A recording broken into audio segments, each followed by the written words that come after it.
Rabies நம்மளுக்கு எப்படி பரவுதுன்னு சொல்லிட்டு பார்க்கலாம்.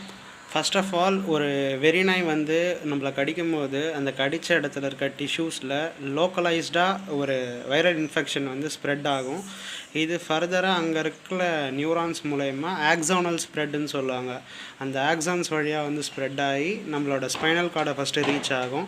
ஸ்பைனல் கார்டுக்கு ரீச் ஆன பிறகு சிஎன்எஸ்லேருந்து பெரிஃபரல் நியூரான்ஸுக்கு வந்து சென்ட்ரிஃபியூகல் ஸ்ப்ரெட்டிங் அப்படின்னு சொல்லுவாங்க.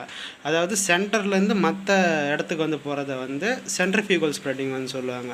இது வந்து செகண்டரியாக வந்து இந்த மாதிரி சென்ட்ரிஃபியூகல் ஸ்ப்ரெட்டிங் வந்து நடக்கும்பொழுது ஹாலுசினேஷன் அண்ட் டிசீனஸ்லாம் வந்து காஸ் ஆகும். இது ஃபர்தராக அப்படியே நம்மளோட சலைவாலியாக வந்து ஸ்ப்ரெட் ஆகும். ஒன்ஸ் ரேபிஸோட சிம்டம்ஸ்லாம் அப்பியர் ஆன பிறகு இதை வந்து க்யூர் பண்ணுறது அப்படின்றது ஆகாத காரியம்தான்.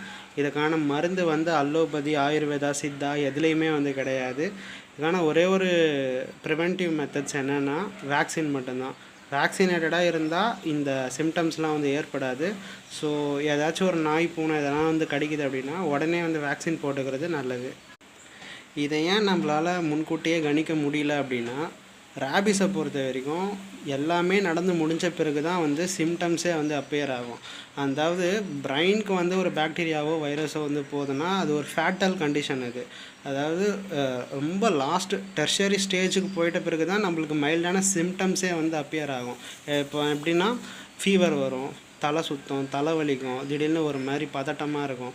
இந்த மாதிரி லாஸ்ட்டு ஸ்டேஜில் தான் வந்து சிம்டம்ஸே வந்து அப்பியர் ஆகும். ஸோ அதனால தான் வந்து ரேபிஸை வந்து நம்மளால் ஜட்ஜ் பண்ண முடியல. இவங்களுக்கு வந்து ரேபிஸ் வந்திருக்கா வரலையா அப்படின்னு சொல்லிட்டு.